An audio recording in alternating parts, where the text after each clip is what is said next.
Welcome to the Summit U podcast. For more information, go to summitchurchnw.com. So I want to start off with a question. You know that moment when you look at something and you kind of tilt your head and you just know that what you're looking at is not straight. It's not level. Like you're at your friend's house, you're eating dinner, you see a picture on the back wall, and you're like, what kind of monster? And you're kind of like, I have a tree in my front yard that's been doing this. I walked past this tree in my front yard, and I've been kind of looking at it like, why does it look like that? It's all like kind of bent towards the sun in a funny way. When I was a kid, we sang this song in Sunday school where we said, he is the vine and we are the branches. And when you said branches, you'd make a funny shape. So it would be like, he is the vine and we are the branches. And I'm looking at this tree like it's doing the song. It looks funny. And I'm walking past it constantly. And eventually I pull my wife outside and I'm like, Melody, doesn't this thing look funny? And she's like, yes, it does. I've been telling you this for weeks. And like a good husband, I'm like, no way. This is the first we've talked about this. So I finally did the thing this last Friday where I went to Home Depot and I got everything I need to set this tree up correctly. I got the tree pole, I got the tree straps, and I made it so that it's actually like a nice canopy. I got Melody, and we both just looked at it and went, yeah, that's right. Because as it turns out, this tree needs to have the right kind of posture so that it grows the right kind of way and bears the apples we want it to bear. Because good posture turns into good fruit, which turns into good growth, and it's all just right. This is a thing for trees, and this is a thing for people. We all know this intuitively, that if you exercise with good posture, you end up feeling good, like you're sore, but it's good soreness. Whereas if you exercise, if you are a runner or if you're deadlifting or whatever, and you do this with bad posture, you will be very cranky the next day. And you're not going to feel good, and it's just going to be in your mind that you did that thing with bad posture. This is in our bodies. Jordan Peterson is a famous psychologist, and he, in his book, 12 Rules of Life, says this applies to our minds as well. Jordan Peterson says that the very first rule of life, he says, is to stand up straight with your shoulders back. He says, when you stand in this posture, the fruit that you are growing will be confidence and self-assurance. Jesus today wants to say it goes a step further, that there is actually a kingdom posture that when you step into it, it will grow kingdom fruit. Jesus says, you know this dynamic all around you, that right posture turns into right growth, turns into right fruit. He says that's everywhere. That's just a human thing. That's not even a follower of Jesus thing. That's just a human thing. He says, when you follow me and you take on my posture, you will see real kingdom fruit. So if you are taking notes today, that is the idea, just front and center. Kingdom posture grows kingdom fruit. Today we will be in Matthew chapter 7. If you are taking notes, if you have a paper Bible, you can start turning there. This is the famous passage on asking, seeking, and knocking. When we get deep into this study, what we find is this posture of Jesus that we can step into, and it's like a proverb we can live by all of the time. So I'm excited to get into this. It's Matthew chapter 7. We'll be in verse 7. And this passage is really, really special to me because 7 years ago, I got to preach out of this passage for my very first sermon ever at a church called River City Church in 2019. And it's really sweet to come back around and revisit this because this is a space where God did a lot in my heart. I'm excited to get into it. In the top of my mind, I just actually want to honor my parents-in-law right now. 7 years ago, Bert and Annette were at that church with me, watching me preach and just like being in the sidelines cheering me on. And you guys are here today. Everyone should look at them. They're right there. Someday, if I am blessed to have kids-in-law, I hope to support them the way you have supported me. Matthew chapter 7, asking, seeking, and knocking. This is Jesus at the beginning of the end of the greatest sermon of all time. This is what Jesus says. Ask and it will be given to you. Seek and you will find. Knock and the door will be open to you. For everyone who asks receives, the one who seeks finds, and to the one who knocks, the door will be opened. Which of you, if your son asks for bread, will give him a stone? Or if he asks for a fish, will give him a snake?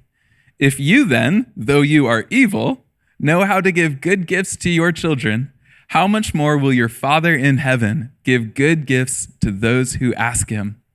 So in everything, do to others as you would have them do to you. For this sums up the law and the prophets. Ask, seek, and knock. Have you ever noticed that those things get increasingly intense as they go on? Asking is like, I could just ask you a question. Seeking is like, I've got to involve my feet now. I'm going to hunt you down. I'm going to find you. And by the time you're knocking, you're just like banging on the door. My aim today is to show you that this posture of ask, seek, and knock, when we take it on, can yield all kinds of kingdom growth and kingdom fruit in our lives. As I thought about it this week, if we take on the posture of Jesus that we're going to think about today, I believe that a number of kinds of fruit can exist in your life. For example, you could grow in your ability to offer wise counsel. Like literally the quality of advice, if you pick up this posture, could grow. You could grow in your listening skills. God hears all of our prayers. He is the master of listening. You can grow towards him in that direction.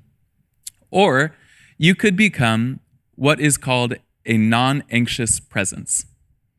This is a term from the world of family systems theory, and it bundles up a bunch of ideas. A non-anxious presence is like emotional steadiness. It's like self-differentiation. You can see where you end and another person starts. It's thoughtfulness, it's kindness, it's approachability. All of these things are coming from this posture that Jesus has for us. My conviction is that this is the climax of the Sermon on the Mount. Jesus is rounding around to the end here. He's bringing all these ideas together, and he's showing us the light at the end of the tunnel. And it looks like radical dependency, radical humility, and radical love. When we purposefully take on the posture of Jesus, the opportunity for heavenly fruit is just huge. So here's the plan for today. Within asking, seeking, and knocking, I want to show you that there is a horizontal dimension to this. There is a version of asking, seeking, and knocking that applies from you to other people, the people all around you. I want to show you that asking, seeking, and knocking has a vertical dimension to it. There is a version of this that applies from you to God. But I want to demonstrate to you that that last verse is not random. You read asking, seeking, and knocking, and then Jesus drops the golden rule, and it feels like, I don't know why that's there. That feels random. I want to show you it's not random, but it is in fact powerful. That when we lean in to the way Matthew put this thing together, there is goodness and there is life. So let's start with the horizontal dimension. If you've got your Bible open, look back at verse 7 with me. Notice with me here, when asking, seeking, and knocking are initially introduced, these things are not immediately about prayer. This blew my mind this week. What I'm about to share comes from Dallas Willard's book, The Divine Conspiracy. This is actually Josh's copy, so if you want it, just ask me for it. I'll give away his book to you. I cannot recommend this book enough. As a whole, chapter 7 is all about navigating the tricky situations in life. Jesus has been talking about this for a while. And here, to get us into the mindset of verse 7, here is a quick recap. Since the beginning of the chapter, Jesus started by talking about not condemning others. He says, do not judge or you will be judged. He skips down a couple steps and he talks about what it's like to approach a brother or sister who is off the path a little bit. He talks about specks and logs. And then he talks about this really interesting concept, Josh hit on this last week, about not forcing our good things on other people. There's a really real human tendency towards this. he says, like, don't cast your pearls before pigs. When you get to verse 7, you should assume that Jesus is still talking about nuance in relationship. This week, I got into the habit of calling this the ask, seek, and knock proverb, because if read by themselves, verses 7 and 8 really read like a proverb. They read like a proverb on persistence. So do this with me. With this in your head, with all the context, let's read verses 7 and 8 again. And imagine this is out of the book of Proverbs. Like, even imagine this is King Solomon speaking. Ask, and it will be given to you. Seek, and you will find. Knock, and the door will be open to you. For everyone who asks receives. The one who seeks finds. And to the one who knocks, the door will be open to you. This is the picture of somebody who isn't giving up. This is a person who is coming after you. They are hefting things up. They have done the asking thing. They're seeking you out. They're banging on your door. This is a person who badly wants connection. And so I want to raise the question to us this morning. We're all familiar with asking, seeking, and knocking. If you've heard this before, you've probably thought of it as prayer. What would it look like if these things applied to our relationships with each other? What would that look like? I think it would look like being quick to listen and slow to speak. My conviction is that as followers of Jesus, when we grow in our ability to listen well, we are growing in a kingdom mindset. This is like heavenly fruit that can pop up in our lives. So as I thought about how this works, my mind was drawn to a tool I learned a couple years ago. I want to show you this. This is from the world of person-centered therapy. This is a bundle of tools that are called your OARs. You can stick them on the screen for us here. OARS. This has been a very helpful tool for me, and I want to offer it as a very helpful tool for you. In a conversation, as it is your turn to speak, you just rip through these steps. Jesus is telling us throughout chapter 7 that the human tendency, the way of the world, when we have like a conversation with someone else where we want to see a change, he's saying the way of the world is to condemn, to force, to manipulate. He's trying to teach us something else. My conviction is that it's going to look a little bit like this. So I think this is one of those moments where it's a little bit better to show than tell. So let me give you an example of a way I've seen this play out in my life recently. Melody and I recently celebrated our 10-year anniversary, which, thank you. Yeah, feels good. Been married a long time. We got to go to Maui on our 10-year. It was dope. It was very fun. One of the things that's really surprised me, but also honored me, is that a change in the last year is that 2 different couples have approached me and Melody asking us to be their premarital counselors. Yeah, someone went, ooh, and I'm like, yes, I feel that. It's one thing when it's just me applying wisdom to my own relationship. It's a totally different thing when someone else is looking at me and I'm like, here's how you go through a relationship very well. Follow my advice and it'll go well. So, I think this is one of those times where it was so powerful to say, I actually do know how to do this. And it's through OARs. So here's some examples. One of the most common things Melody and I found ourselves doing in premarital counseling was helping people think through recent fights. Like sometimes these are full-blown wars. Sometimes these are just like border skirmishes. But in the life of the couple, one of the most helpful things they can do is process in the company of wise counsel the way things went and how they might change coming up. So in the example in my head, we're sitting with the couple and they're talking about a recent border skirmish they had. And in my mind, I have in my head like, okay, I know which one of you is right. I know which one of you totally messed up. You're right. You're wrong. I'm letting you know. There we go. Next topic. And I have to remind myself, like, that is not how people change. People do not change just by being told or forced or manipulated. People change when they can walk thoughtfully through what happened and be led by the Spirit. So, trying to walk humbly in this, I turned to the person who I thought was at fault, and I asked, hey, what was your experience in this? And this person, as they're speaking, what I'm realizing is that this person is not coming at this from a place of like pride, or they're not coming at this because they like had evil in their mind. It's coming from a lot of pain. They're describing like just hurt in their life. And I feel this conviction from the Spirit as we're sitting with them that my initial plan to go in with correction was misaligned. Rather, the next thing I should do is breathe some life into them through affirmations.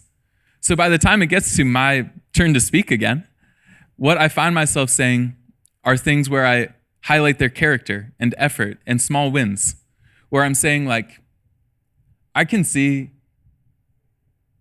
that this has been really hard for you. I can see that you are carrying a lot right now, and that's hard. But can I just commend you in the middle of this, that you are staying in it, that the way you are prioritizing your relationships still is good. And this is like a far cry from the thoughts I originally had. You can just see in this moment, when you get to the point of asking a good question and affirming the person, like their shoulders drop, they're able to take a breath, and they can experience some lightness. And to my surprise, this person starts saying the things I initially thought, where they're like, I know that I overreacted. I know that I stepped across boundaries and I lost my temper. And I'm standing there like, yeah, totally. By the time it gets to my turn to talk again, I just move down to the next step and I reflect what they're saying. I say, it sounds like you've got a really good sense of where things went sideways for you. And then by the end of the conversation, I go down to summary where I say, okay, here is what I'm hearing. You guys had a dust up. It's coming from a lot of hurt, but you're able to own the things that you like can own. And what you're working towards is understanding and listening and showing kindness to each other.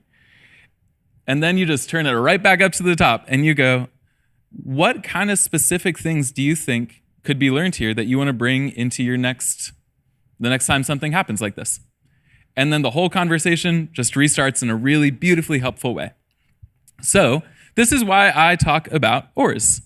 I think that this is what ask, seek, and knock looks like when it's rolled out at a person-to-person level. The posture of the world says condemn, force, manipulate, accuse, just let them know. And I think that the way of Jesus here is actually one of humility, where you can look at a person and say, I've been there too. I am not better than that, but I know the one who is. So would you walk with me as I walk towards him, and hopefully we can find some goodness together. It is humility, simple, powerful posture of humility. Jesus' first rule of life would be like, open your hands and fix your eyes on heaven.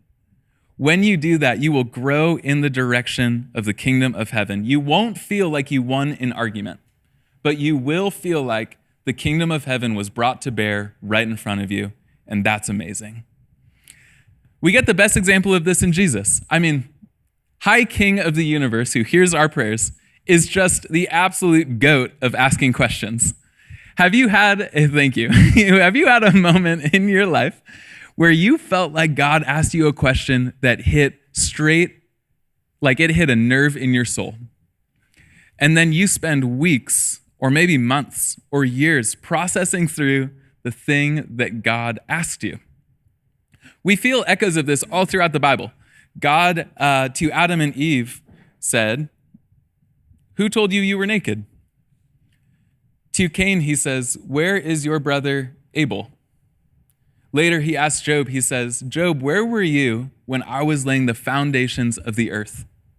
In the New Testament, to the disciples, he says, "Who do you say that I am?" Later, he says, "Saul, Saul, why do you persecute me?" God asks these questions that get to the heart of our intentions. You are invited to imitate Jesus as you become the person you were created to be. It may not feel natural, but you can adopt this posture of humility and say, let's walk towards Jesus together. And in that posture of humility, that is how the branches of your life get turned into a beautiful canopy. And this is how you grow well, and this is how you bear kingdom fruit. That is the horizontal dimension of this. In other words, our relationships with each other. And I want to take you to the vertical side of things.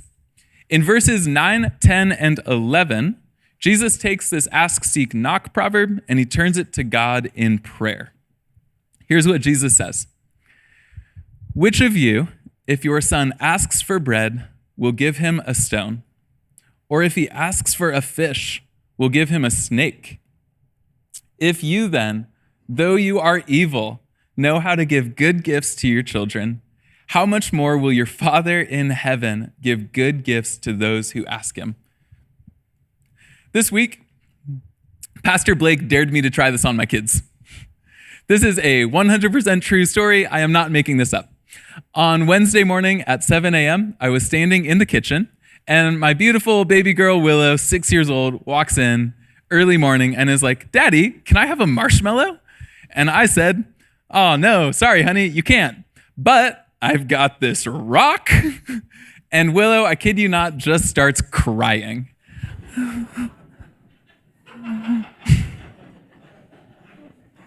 So such it was that 5 minutes later, we're sitting on the couch, Willow's happily eating a marshmallow, and I'm feeling very dumb. It's me, I'm evil, I'm the one Jesus was talking about.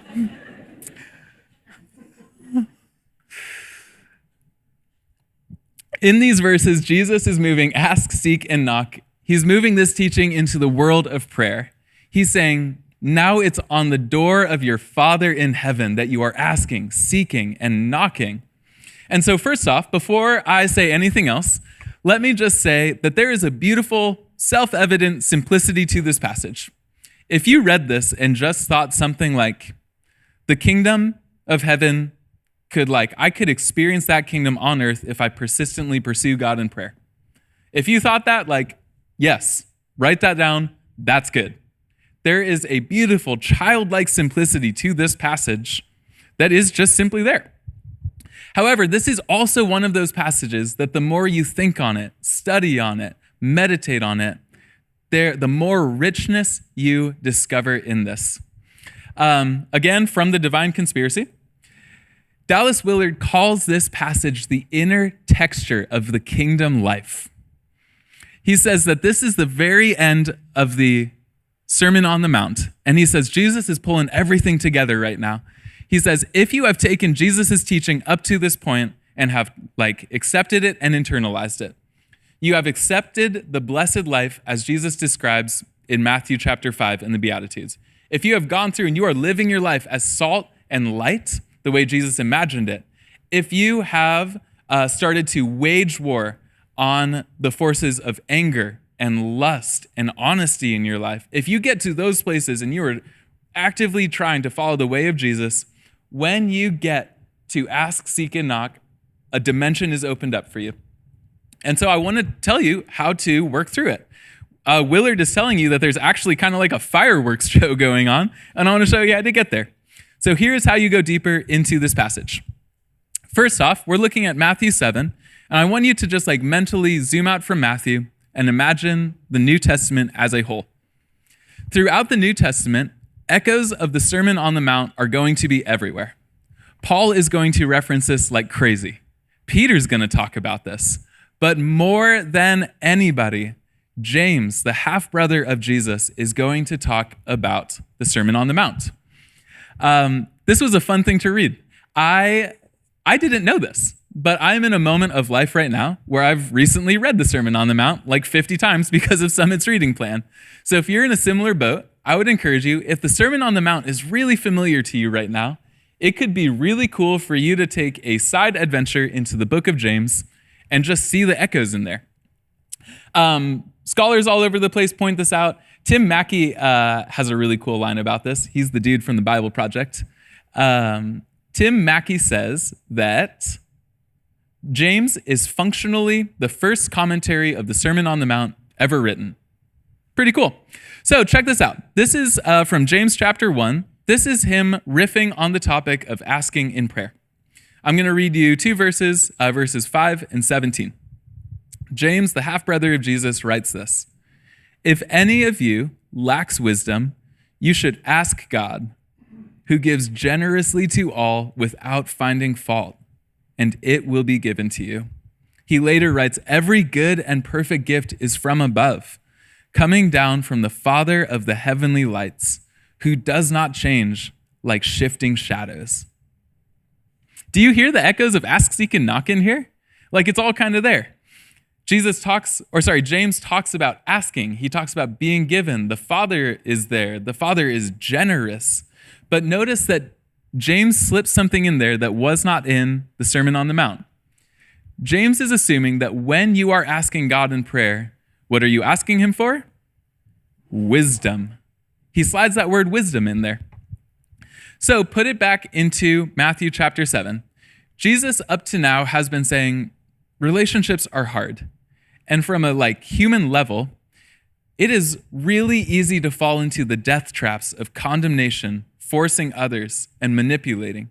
And he says, it's almost like he's saying, I don't know how you guys do relationship without my guidance. It's, what is James' answer here? James says, what do? You ask for wisdom. So in other words, you put yourself into a posture of being dependent on God.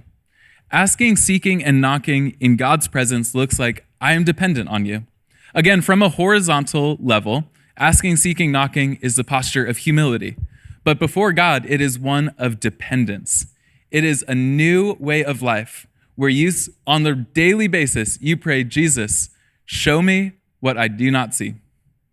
Teach me the things that I cannot know. Lead me towards the things I would never go towards on my own. It's the Lord's Prayer all over again. Jesus taught us to pray, not my will, but yours be done.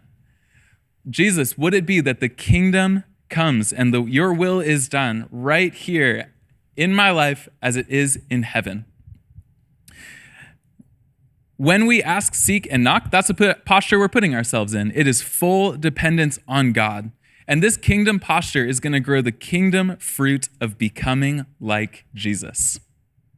Jesus said, I'm going up to heaven. I want you to carry on my work. Go and make disciples of all nations. I think this is what it looks like, a life that is defined by full dependence on God. And in our prayers, when we are persistently getting to God in that ask, seek, knock, our prayers many times are not answered. It feels like Jesus is saying an absolute thing, like ask and it will be answered. But if you look at the life of Jesus, you know that not even that guy's prayers, not all of his prayers got answered. There was a time where Jesus prayed to the Father, let this cup pass from me. And that was not what happened. In that moment, when Jesus himself got a no from God, he pressed in harder than ever. That is the number one time in the whole Bible we see Jesus getting intense in the presence of God, is when he started to feel like that his thoughts, that the plans were not happening the way he's praying for them. So, I heard these verses compared to the story of Solomon this week. Maybe this is a cool connection for you. In the story of Solomon, this is out of 1 Kings 3. God asks Solomon, he says, you can ask for anything you want and I will give it to you. Solomon famously asks for wisdom. He says, give me a listening ear that I may discern the best way to lead your Israelites. I heard it said that in Matthew chapter 7, God is offering that to all of us. He is saying, ask me for anything and I will give it to you. So if you've ever kind of wondered how you would do in that Solomon test, like I have wondered, this is it. You just think back and say, what are the kinds of things we pray for? Am I a person who prays for wisdom? Or are we the kind of people who find ourselves more often praying for a raise or a better job or a better car or a relationship or a college to accept us? These are all great things to have, but God, like Jesus is saying, pray for wisdom. Pray for my sight. God loves the people around you more than you could ever possibly know. And he says, share that love for others. It's the posture of dependence. When I am weak, he is strong. So what would this look like in your life this week? I came up with 3 ideas that I thought maybe this could just be helpful for you as you imagine how to apply this teaching in your world. The first idea is before you decide, ask. I think the typical way we pray is like a running and gunning kind of way. Like, Lord, I have made plans, like, Would you just bless them? And it feels like we are moving at the speed of sound. And I think there's something really sweet and really helpful about saying, like, before you get to the place of laying down plans, forming opinions, making judgments, what if you got to the presence of God first and said, Lord, it's actually wisdom I need. Would you help guide my thoughts and my mind here? Next idea, I thought, if you're confused, seek. Many of us have been put in a position before where we actually prayed for wisdom, like we did everything right, and we felt like we actually didn't get any wisdom. We felt still pretty stranded and pretty confused. I'm seeing some nods of affirmation in the room, like this is a thing we experience. In that space, when Jesus was there, he asked for something and the Father did not answer him. We see Jesus press in harder than ever. Asking, seeking, and knocking get more intense, and I just wonder what it would look like if you started to intensify your prayers when you felt confused. It went from just asking to maybe you were supplementing with something like fasting or bowing. Like, what would it look like to really press in right there? I think that many of us have the habit of unplugging when we feel like our sight is not God's sight, but I think God wants the opposite thing for us. Last idea is, if you are afraid, knock. This one I just know from being a parent. My daughter Willow has been on a string of nightmares recently. And around 10:30 p.m. every night, she comes barreling across the house and bangs on our door. I'd like to think she's looking for her strong father, but no, she's looking for her mom. Melody's the favorite parent here. I accept that. The invite from God is the same. Often, you know the kinds of things you're supposed to be saying or doing, moving towards, treating those around you. And it is simply a matter of courage and obedience that you need to follow through. And so, what would it look like if when you feel afraid, you knocked on God's door and say, like, okay, I know what I'm supposed to do. I'm not even asking for wisdom, but Lord, like, would you give me the courage and obedience I need to do your will today? I think put these three things together, and it's like, this I think is what dependence looks like.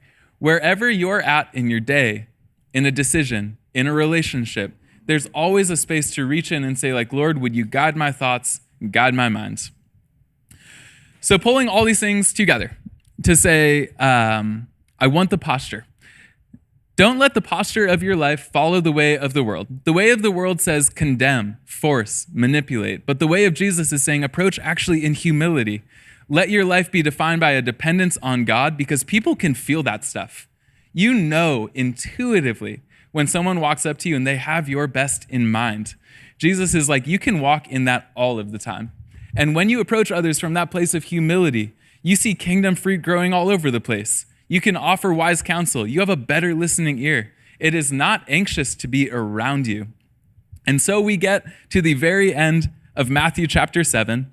And with all this context in mind, just watch how much more powerful the golden rule is here, following ask, seek, and knock. This is how Jesus summarizes everything up to this point.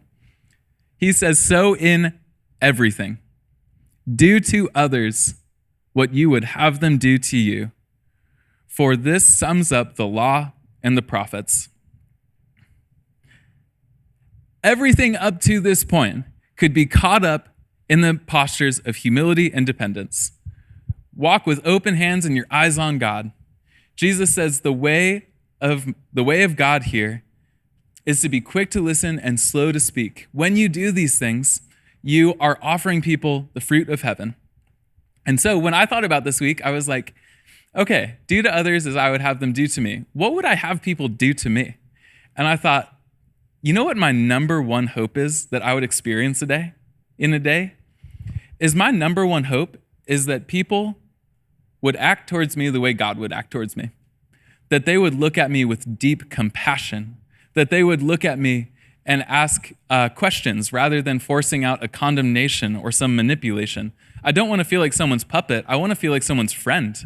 I want to feel like people are walking alongside me in humility for my best, drawing me close to Jesus. And Jesus' advice to all of us this morning is go and be that to others. It will not feel like you won an argument, but it will feel like the kingdom of heaven was just brought to bear right in front of you. This is a hallmark of Jesus' teaching. Jesus often says things like, when you lose your life, you will find it. Die so that you may live. Take up your cross every day, because when you do that, it's not just that you become a better human, it's that you get to experience the presence and the power of Jesus in your life right now.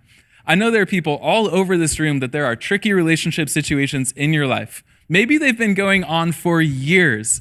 I know there are people around this room where you're feeling like, I feel socially awkward. I don't feel like I am wise. And the promise of Jesus is like, it's actually not on you. When you lean into the power and presence of God, you get advice, you get a listening ear, you get a presence that is actually not your own.